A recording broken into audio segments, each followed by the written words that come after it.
दोस्तों, आज पेश है अनोखा सपन। उदयगढ़ का राजा बीसल आंखें टेल कर वन से लौट रहा था तभी अरे, यह तो किसी स्त्री के रोने की आवाज है। इस वीराने में स्त्री, बड़े आश्चर्य की बात है। वो सोचते ही बीसल ने अपने घोड़े की लगाम खींची और नीचे उतर गया। वह उस ओर चल पड़ा जिधर स्त्री के रोने की आवाज आ रही थी। लगता है कोई दुर्भाग्य की मारी वन में रास्ता भटक गई है, भयभीत होकर रो रही है। वो चलते चलते वह झाड़ी की दूसरी तरफ पहुंचा जहां रोने की आवाज आ रही थी। मुझे स्त्री के पास चलकर उसके रोने का कारण पूछना चाहिए। वो यह स्त्री, विशल ने उस स्त्री की ओर बढ़ गया। उस स्त्री के पास जाकर बोला, तुम कौन हो? इस निर्जीव वन में बैठी क्यों रो रही हो? बीसल का कथन सुनकर स्त्री का मुंह ऊपर उठा और चौंक पड़ा। ओ, यह तो अनुपम सुंदरी है। मैंने अपने जीवन में आज तक ऐसी नहीं देखी। बीसल उस रूपसी का सौंदर्य में खोकर रह गया। कुछ क्षण में उस स्त्री से मंत्रमुग्ध सा रूपसी को निहार रहा था। तत्पश्चात रूपसी, तुमने मेरी बात का जवाब नहीं दिया। कृपा करके हमें अपना परिचय दो और रोने का कारण बताओ। हम उदयगढ़ के राजा बीसल देव हैं। क्या पता तुम्हारे दुख का निवारण कर सके। राजन, मेरा नाम तृपणा तृष्णा है। मेरा इस दुनिया में कोई नहीं है। आज मैं अकेलेपन से तंग आकर मैं सरोवर में छलांग मार कर आत्महत्या करने आई हूँ। मरने से पहले यहाँ कुछ देर बैठकर अपनी किस्मत पर आंसू बहा रही हूँ। कहकर वह युक्तिपूर्ण रोने लगी। तृष्णा, रो नहीं, चुप हो जाओ। कौन कहता है तुम्हारा इस दुनिया में कोई नहीं? सुनते ही तृष्णा पुनः झटके से सिर उठा गया। तो राजन, आप ही बताइए कि इस दुनिया में मेरा कौन है? हम हैं। हम तुम्हें अपना समझ सकती हो। और आपके कथन का मतलब नहीं समझी राजन। तो सुनो तृष्णा, हम तुम्हारा रूप पर मोहित होकर तुम्हें अपनी रानी बनाना चाहते हैं। क्या? नहीं, मैं गलत तो नहीं सुन रही राजन? नहीं तृष्णा, तुमने जो कुछ सुना है वह अखंड सच है। हम तुमसे विवाह करना चाहते हैं। ओह मेरे भाग्य, आपका प्रस्ताव स्वीकार है राजन। तो आओ हमारे साथ उदयगढ़ चलो। फिर राजा बीसलदेव तृष्णा को अपने साथ उदयगढ़ ले आया। उदयगढ़ में आकर बीसलदेव ने शुभ मुहूर्त पर बड़ी धूमधाम से तृष्णा से विवाह कर लिया। विवाह के पश्चात तृष्णा से पूछा, तृष्णा, अब तुम इस दुनिया में अकेली नहीं हो। नहीं राजन, अब मैं मेरे साथ है। आपने तो मेरे खाली झोली में अनगिनत खुशियां भर दी। कहकर तृष्णा बेमिसाल अंग से लिपट गई। अब बीसलदेव हमेशा रंग महल में पड़ा रहने लगा। रानी तृष्णा के रूप जाल में फंसकर दुनियादारी को अन्य कामों को बिसरा बैठा। रानी तृष्णा तब तक अब उस दुनिया ही सीमित हो गई। लो राजन, हमने तुम्हें मात दे दी।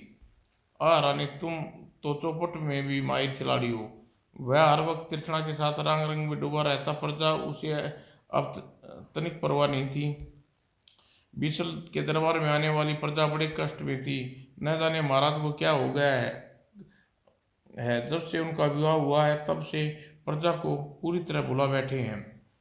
अब हम यहाँ अपने दुखड़े जाकर किसको सुनाए, किससे न्याय मांगे? अब तो राज्य का भगवान ही मालिक है। उधर बीसल देव की लापरवाही से मंत्रियों को खूब बन आई और प्रजा पर तरह तरह के तंग करने लगी। बचाओ प्रजा, दुखी प्रजा फरियाद सुनने वाला कोई नहीं था। एक दिन उदयगढ़ के राज ब्रह्मदेव नाम का एक प्रसिद्ध महात्मा डेरा डाला था। उदयगढ़ के लोग नागरिक को उसके बारे में पता चला। सुना है महात्मा ब्रह्मदेव बहुत कम आयु के महात्मा हैं। कम आयु के बेशक हैं, लेकिन वे बहुत पहुंचे हैं। सुना है बहुत ज्ञानी हैं। तब तो चलो चलकर ऐसे महात्मा के दर्शन करने चाहिए। उदयगढ़ के निवासी इकट्ठे होकर राज्य के बाहर ठहरे हुए ब्रह्मदेव महाराज के पास पहुंचे। महात्मा ब्रह्मदेव उन्हें आशीर्वाद देते हुए कहा, तुम सब लोगों के चेहरे पर उदासी छाई हुई है, इसका कारण क्या है? उन्होंने असमझ में पड़ा देख महात्मा ब्रह्मदेव ने उनसे कहा, आप लोग इसको नहीं, आप लोग जो भी कष्ट हो हमें कहो, हम उस कष्ट को दूर करने का भ्रमक प्रयास करेंगे। महात्मा हमारे महाराज बीसलदेव रानी तृष्णा से व्यवहार अच्छा किया है। ब्रह्मदेव की बात सुनकर एक दूसरे को देखने लगे। तब से वे अपनी रानी के साथ रंगमहल में पड़े हुए हैं। उसका विवाह 3 माह हो चुके हैं। इस बीच उन्हें एक बार भी दरबार में यातनाएं सुनने के लिए नहीं आए। उन्होंने अपने मंत्रीगण उनकी अनुपस्थिति में उदयगढ़ की प्रजा पर तरह तरह के जुल्म ढा रहे हैं, जिनसे के कारण सभी के चेहरे पर उदासी छाई हुई है। उस आदमी से बीसलदेव के बारे में जानकर महात्मा दुखी हो उठे। वे लोगों से बोले, भाइयों, आप लोग की व्यवस्था जानकर हमें अपार कष्ट हुआ। राजा बीसलदेव को हम इस समय कामदेव का नशा चढ़ा हुआ है। वे अपने कर्तव्य को भूल गए। हम आप लोगों की शिकायत लेकर कल प्रातः ही उसके पास जाएंगे। हम उसके विश्वास दिलाते हैं कि राजा बीसलदेव को अपनी गलती का एहसास करा के रहेंगे। महात्मा यदि ऐसा कर दिखाए तो हम दुखी नगरवासी के जीवन में पर्याप्त आनंद आपका एहसान नहीं भूलेंगे। और लोग फिर भी ब्राह्मण देव को प्रणाम करके वहां से वापस लौट गए। उस रात बीसलदेव रानी तृष्णा के साथ अपने शयन कक्ष में सो रहा था। सपन में अपने स्वर्गीय पिताजी महाराज किरण देव को देखा। प्रणाम पिताजी महाराज। जीते रहो बीसलदेव। जानते हो हम तुम्हारे सपन में क्यों आए हैं? नहीं पिताजी महाराज। तो कल तुम्हें से ब्राह्मण देव नाम का एक प्रसिद्ध महात्मा मिलने आएंगे। उन्हें उचित सत्कार करना और तुम्हें जो संदेश दे उसके अनुसार ही तुम्हें चलना है। यदि तुमने ऐसा नहीं करो तो सिद्धि पतन हो जाएगा और तुम उदयगढ़ की प्रजा पत्थर मार मार कर तुम्हें मौत की घाट उतार देगी। ओह, तब तो आपकी बात अवश्य मानेंगे पिताजी महाराज। महात्मा ब्राह्मण देव का उचित सत्कार करेंगे। बीसल देव, ऐसे करने में तुम्हारी भलाई है। इतना कहकर किरणदेव अदृश्य हो गए। उनके अदृश्य होते ही बीसल देव की नींद में ही चिल्ला उठा, नहीं, अपने पतन नहीं होने देंगे, हम ऐसा नहीं होने देंगे। बीसल देव की आवाज सुनकर पास सोई तृष्णा की नींद खुल गई। उसने बीसल देव को झंझोड़ते हुए कहा, क्या हुआ राजन, आप चिल्लाए क्यों? झिझकाते हुए बीसल देव ने आंखें खुल गई और अपने माथे पर पसीना छलक आया। उसने पसीना पोंछते हुए तृष्णा से कहा, महारानी, हमने एक विचित्र सपना देखा। सपने में हमारे पिताजी, स्वर्गीय पिताजी महाराज आकर हमें एक आदेश दिया है। कैसा आदेश राजन? तब बीसलदेव ने अपने सपने के बारे में तृष्णा को बताया। बीसल की बात सुनकर तृष्णा ने उससे कहा, तो इसमें परेशान होने की क्या बात है राजन? कल जब महात्मा ब्रह्मदेव महल में आए तो आप उनके अतिथि संस्कार करिएगा और जैसा भी आदेश दे वैसा ही करना। तुम ठीक कह रही हो रानी, हम ऐसा ही करेंगे। दूसरे दिन सुबह मुंह अंधेरे ही रानी तृष्णा रंग महल के पहरेदारों को बुलाकर आदेश दिया, आज ब्रह्मदेव नाम का महात्मा बीसलदेव से मिलने के लिए आएंगे। तुम उस महात्मा को बीसलदेव के पास नहीं पहुंचने देना। हम इस बात का ख्याल रखेंगे महारानी। सूर्य निकलते ही महात्मा ब्रह्मदेव उदयपुर की ओर चल पड़े। हम राजा बीसलदेव के देव को राग रंग से निकालने के सच्चा ज्ञान की राह दिखाएंगे रहेंगे। उदयगढ़ पहुंचकर ब्रह्मदेव ने राजमहल के पहरेदारों से कहा, हम राजा बीसलदेव से मिलना चाहते हैं। यह सुनकर पहरेदार हैरानी से उनकी ओर देखा। महात्मान, आज बीसलदेव से आप मिलना असंभव नहीं है। वह कई माह से रंगशाला से बाहर नहीं निकले हैं।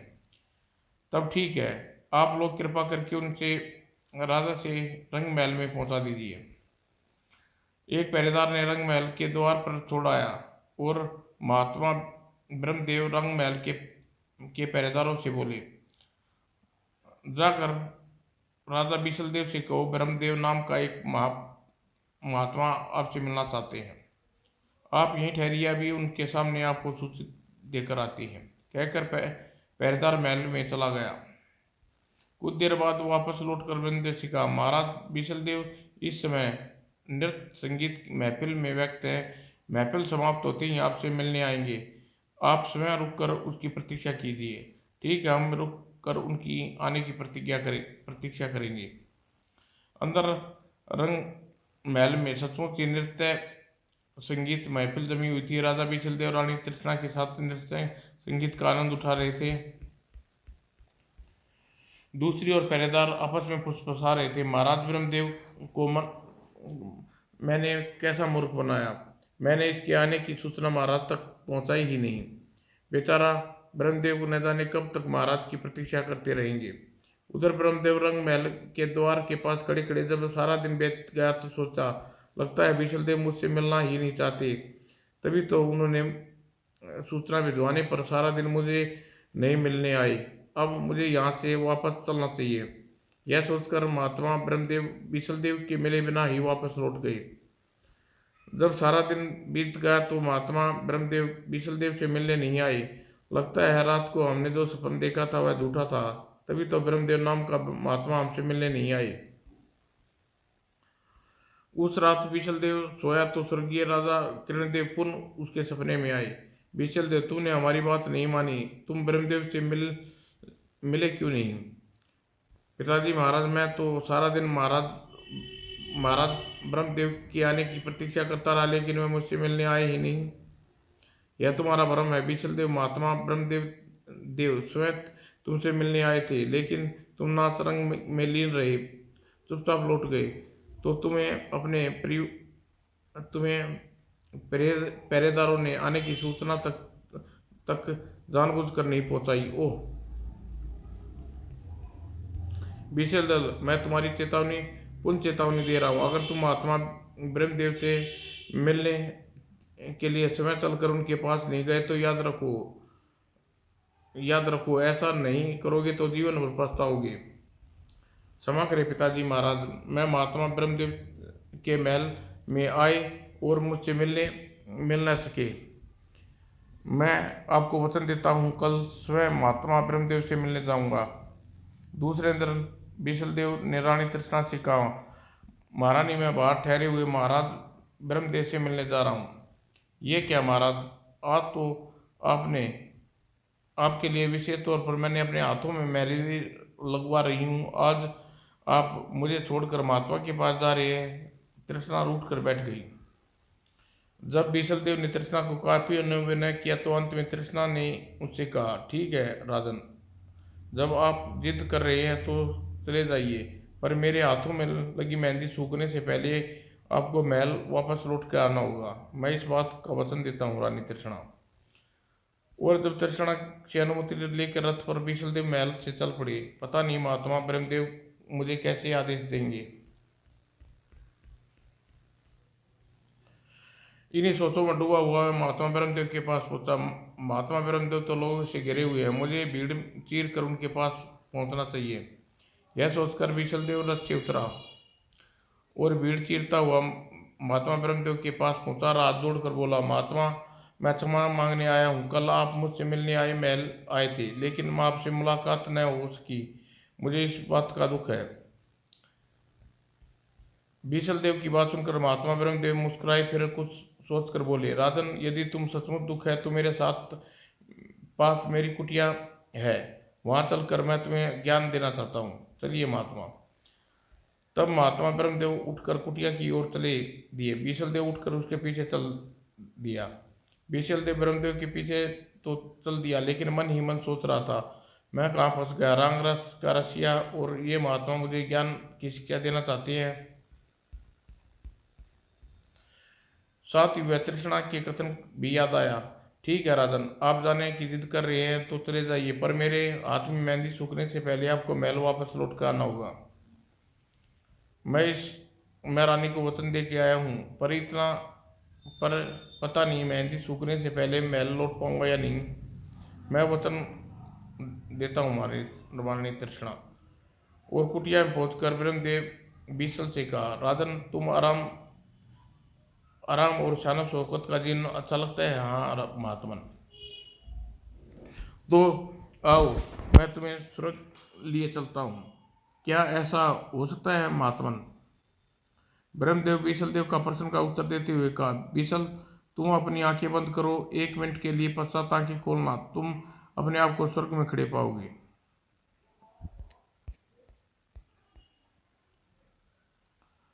विशल ने तत्काल आंखें मूंद ली।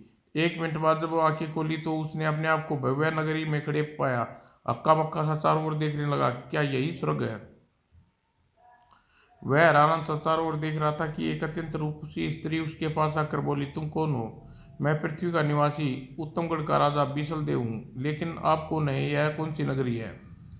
यह स्वर्गलोक में खड़े हो राजा बीसल देव, और इंद्र के दरबार की अधिक सुंदरी अप्सरा मेनका हूँ। वो तो तुम हो ही मेनका हो। तुम्हारे रूप के चर्चे पृथ्वीलोक तक फैले हुए हैं। बीसल मंत्रमुग्ध सा मेनका की ओर देखने लगा। उसे अपनी ओर इस प्रकार निहारते मेनका ने उससे कहा, राजन, आप मुझ में इस प्रकार क्यों निहार रहे हैं? मेनका, तुम्हारा रूप ही ऐसा है। बीसल की बात सुनकर मेनका खिलखिलाकर हंसते हुए बोली, राजन, आज से मैं आपको मेरे अतिथि हैं। आइए मेरे साथ मेरे महल में चलिए। इतना कहकर मेनका स्वयं उसका हाथ पकड़ लिया और अपने साथ लेकर चल पड़ी। उसके पीछे पीछे चलता हुआ बीसल सोच रहा था, कितना भाग्यवान हूँ मैं। स्वर्गलोक में आते ही स्वर्गलोक की सर्वाधिक सुंदरी अप्सरा मेनका मुझ पर मेहरबान होकर मुझे अपना अतिथि बनाकर अपने महल ले जा रही है।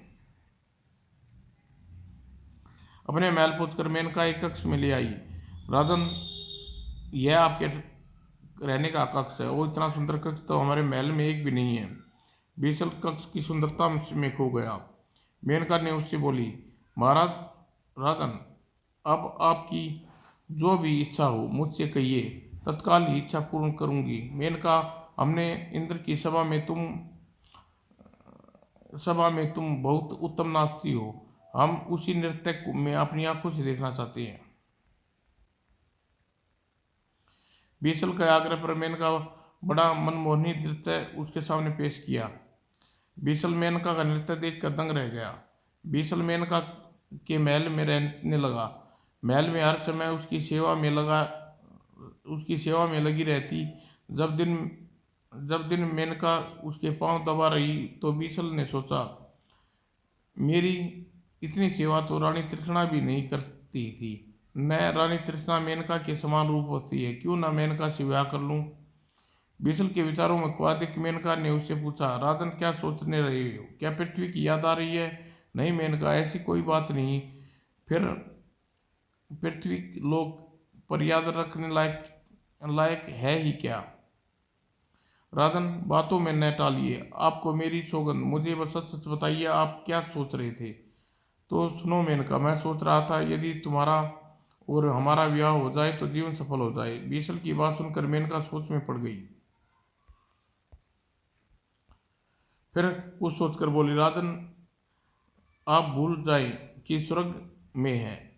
स्वर्गलोक के नियम के अनुसार कोई अप्सरा किसी पृथ्वीवासी से विवाह नहीं कर सकती। ओह! बीसल के मुख पर निराशा आ गई।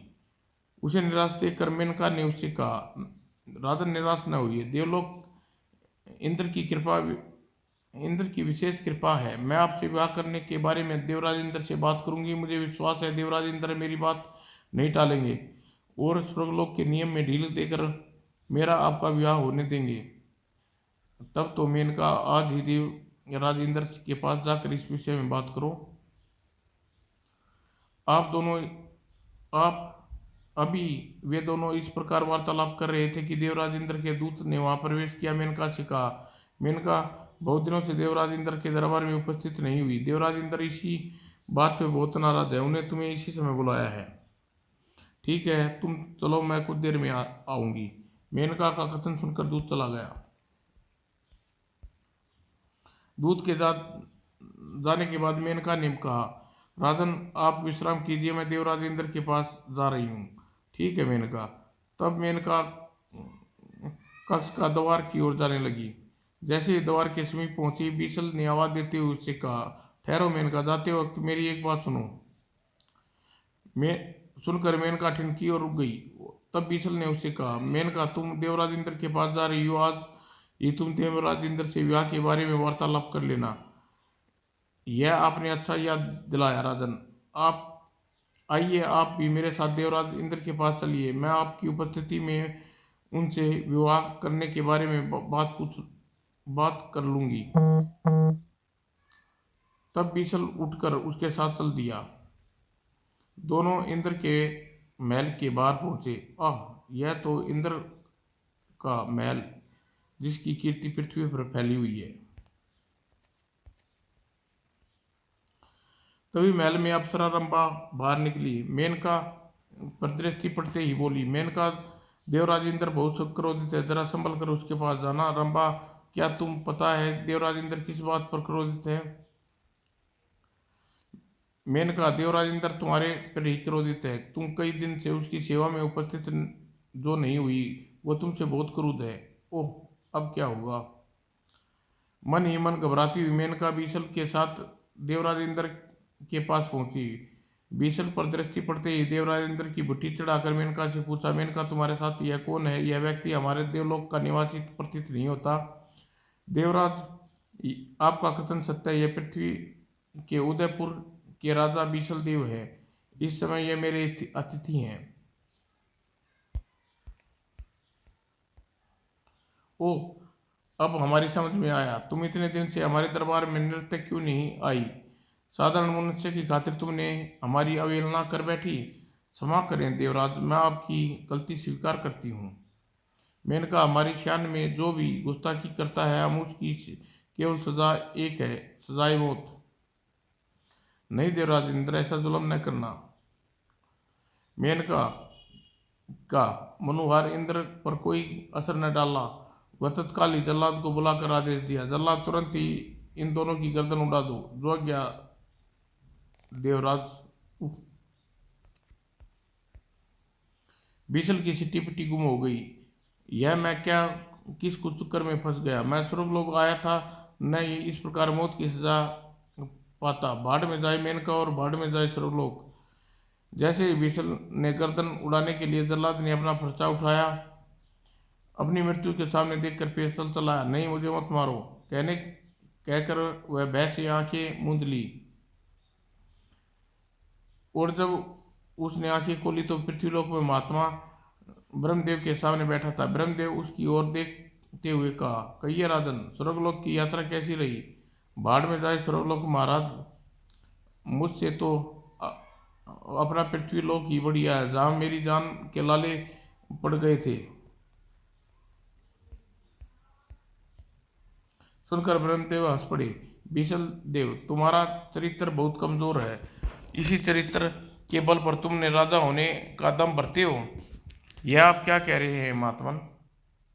तो सुनो, तुम्हारे चरित्र की जांच करने के लिए मैंने तुम्हें स्वर्गलोक की सैर कराई। तुम केवल एक पल में ही स्वर्गलोक में रहे, और उसी समय तुमने अपनी पूर्व पत्नी रानी तृष्णा को भूलकर अप्सरा मेनका से विवाह रचाने के लिए तैयार हो गई। क्या ऐसा सोचते हुए तुम्हें एक पल भी रानी तृष्णा का ख्याल नहीं आया? सुनकर बीसल की नजरें झुक गई। तब ब्रह्मदेव ने आगे कहा, राजन, मानव मनुष्य का गृहस्थ जीवन का पूरी तरह निर्वाह करना चाहिए, पर ऐसा भी क्या गृहस्थ जीवन जो इसमें पूरी तरह डूबकर अपने अन्य कर्तव्यों को पूरी तरह भुला दिया जाए? तुमने ऐसा ही किया राजन। मेनका के रूप जाल में फंसकर तुमने रानी तृष्णा को भुला दिया। उसी प्रकार रानी तृष्णा के रूप जाल में फंसकर अपनी प्रजा को पूरी तरह भूल चुके हो। रानी तृष्णा से विवाह के पश्चात तुम हमेशा रंग महल में रहने लगे। इस बीच क्या एक बार भी तुमने यह सोचा तुम्हारी प्रजा पर क्या गुजर रही है, उन्हें क्या दुख है? विशल देव ने ब्रह्मदेव की बात का जवाब नहीं दिया गया। तब ब्रह्मदेव ने उससे कहा, राजन, एक पल के लिए अपनी आंखें बंद कर लो। विशल देव ने अपनी आंखें बंद कर ली। अगले ही पल आंखें खोली तो बुरी तरह चौंक पड़ा। कौन है आप? आपकी शक्ल हूबहू हमारी शक्ल से मिलती है महात्मा। महात्मा ब्रह्मदेव कहाँ है गए?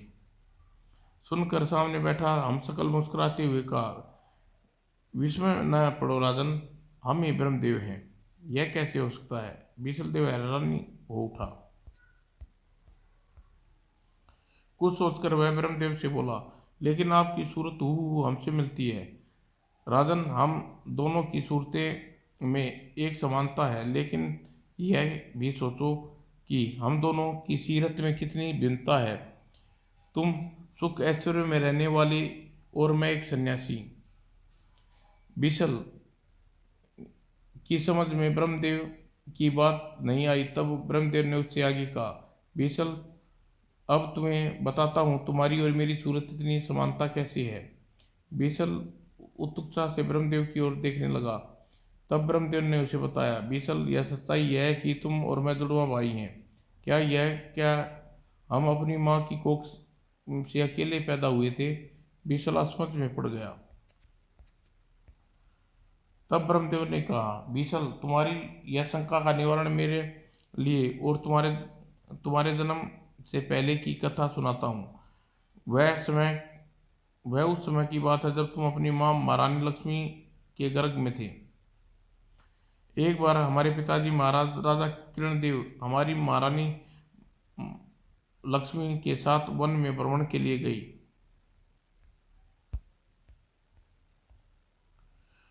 वे दोनों प्रकृति की छटा का आनंद उठाते हुए आगे बढ़े।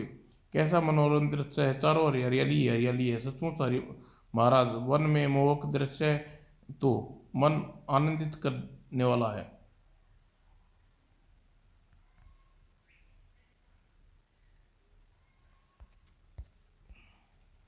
इस प्रकार वार्तालाप करते हुए आगे बढ़ रहे थे। आह, क्या हुआ महारानी? पीड़ा से कराती हुई महारानी लक्ष्मी ने राजा किरणदेव को बताया, महाराज, मेरे पेट में असहनीय पीड़ा हो रही है। लगता है हमारा प्रसव समीप आ गया है। ओ महारानी, इस निर्जीव वन में हम तुम्हें चिकित्सा सुविधा कैसे जुटाएं?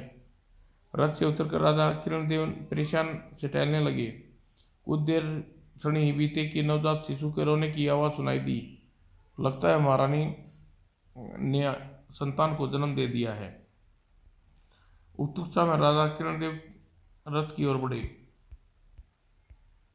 रथ के पास पहुंचकर महारानी से बोले, महारानी, क्या खुशखबरी है? महाराज बताइए, वो आपको एक साथ दो बच्चों के पिता बने हैं। क्या मतलब महारानी? मतलब यह है कि हमने जुड़वा पुत्रों को जन्म दिया है। वो, यह बात तो हमारी खुशी दुगनी हो गई। आओ जरा हम अपने पुत्रों को गोद में तो दो। महारानी लक्ष्मी ने दोनों पुत्रों को राजा किरणदेव की गोद में दिया। राजा किरणदेव दोनों पुत्रों को स्नेह से देखने लगे। तभी रथ के पास से गुजरते गुजरते जैसे उसकी दृष्टि राजा किरणदेव पर पड़ी। राजन, इन दोनों बच्चों को इतना स्नेह न करो। इन दोनों बच्चों को तुम्हारे राज्य की प्रजा के लिए काल के समान है। यह आप क्या कह रहे हैं महाराज? राजन, आपने कपिल महर्षि का नाम सुना होगा। हाँ, महर्षि जो भविष्यवाणी करते हैं वह सत्य सिद्ध होती है। हम वही कपिल महर्षि है राजन। ओह, तो आपकी भविष्यवाणी हमारे लिए सच साबित होगी। किरणदेव दोनों बच्चों की ओर देखकर दुखी हो उठे। तब महारानी लक्ष्मी ने महर्षि कपिल से कहा, महर्षि, आप ही विस्तार पूर्वक बताइए कि ये दोनों बच्चे हमारे राज्य की प्रजा के लिए किस प्रकार अशुभ है। महारानी, जैसे ही इन दोनों को लेकर आप उदयगढ़ में प्रवेश करोगे, उसी समय सारे राज्य में महामारी फैल जाएगी। सारी प्रजा महामारी के प्रकोप से मौत की नींद में चली जाएगी और तब राजा किरणदेव का राजवंश रहेगा न उनका राज्य। ओह, तब तो सचमुच ये बच्चे उदयगढ़ के लिए अमंगलकारी हैं। माँ लक्ष्मी दुखी हो उठी। तब किरणदेव ने महर्षि से कहा, महर्षि, इस विपदा से बचने का कोई उपाय है राजन? यदि इन शिशुओं का एक शिशु को तुम हमें दे दो तो तुम्हारे राज्य में आने वाली महामारी और विपदा टल सकती है। महर्षि, क्या आप शिशु का क्या करेंगे? महारानी, मैं शिशु को धर्म और ज्ञान की शिक्षा दूंगा। उसे सत्कर्मों का के फलस्वरूप उदयगढ़ में हमेशा उन्नति और पथ बढ़ता रह जाएगा। ठीक है महर्षि, तब इन शिशुओं में से एक शिशु हम आपको को दिया। और विशलदेव की इस कथा सुनाने के पश्चात ब्रह्मदेव चुप हो गए। तब विशलदेव ने उससे कहा, आगे क्या? तुम चुप क्यों हो गई? आगे यह हुआ, विशलदेव अपने एक शिशु को लेकर राजा किरणदेव अपनी महारानी के साथ उदयगढ़ वापस चले गए और किसी को कौन खान खबर नहीं हुई कि महारानी ने जुड़वा बच्चों को जन्म दिया था। जिस शिशु को राजा किरणदेव अपने साथ ले गए वह तुम हो। बीसल देव, जिस शिशु को महर्षि कपिल देव को सेवक कहे थे मैं हूँ। ओह, तो तुम सचमुच मेरे जुड़वा भाई हो। हाँ बीसल देव, मैं महर्षि कपिल की छत्र छाया में पला बड़ा और जिस आश्रम में रहकर ज्ञान हासिल कर रहा हूँ, महर्षि कपिल ने मेरे और तुम्हारे जन्म के बारे में मुझे बताया था। ब्रह्मदेव, मैं यह जानकर बहुत खुशी हुई कि तुम मेरे भाई हो। आओ मेरी छाती से लग जाओ। ब्रह्मदेव आगे बढ़ा और छाती से लगा गया। तब ब्रह्मदेव ने बीसलदेव से कहा, बीसलदेव मेरे भाई, मेरी बातों का तुम पर कोई प्रभाव हुआ या नहीं?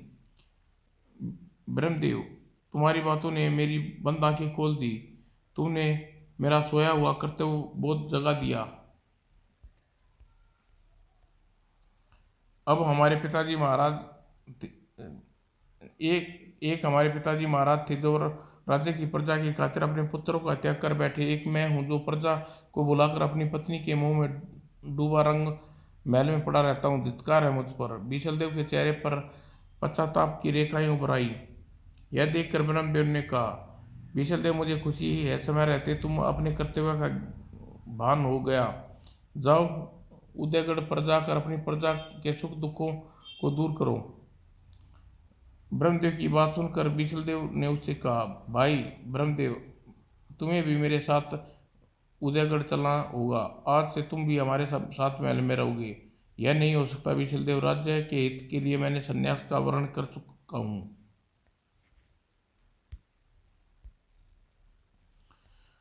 इसलिए संन्यास आश्रम अब मेरा धर्म है और कर्तव्य है। मुझे इस बात का हमेशा खुशी रहेगी, मेरे सत्कर्मों का फल उदयगढ़ को मिलता रहेगा। जाओ, अब जिद न करो और उदयगढ़ लौट जाओ।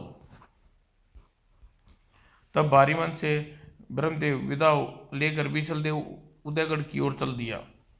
किस्मत ने भाई को हमसे मिलाया भी तो ऐसे मोड़ पर जहां हमारा और हमारे भाई का रास्ता जुदा होता था। जैसे ही महल वापस पहुंचा, तृष्णा गुस्से में भरकर बोली, महाराज आपने अपने वचन का पालन नहीं किया। मेरे हाथों की मेहंदी कब की सूख गई, आप अब वापस लौट रहे हैं। रानी तृष्णा, माना तुम हमारी प्रिय पत्नी हो, लेकिन हमारे लिए जितनी महत्व तुम्हारी तुम्हारी है उतनी ही प्रजा की भी है। आज से हमारे जीवन पर तुम्हारा ही नहीं प्रजा का भी समस्त अधिकार है। बीसलदेव सचमुच ही बदल गया।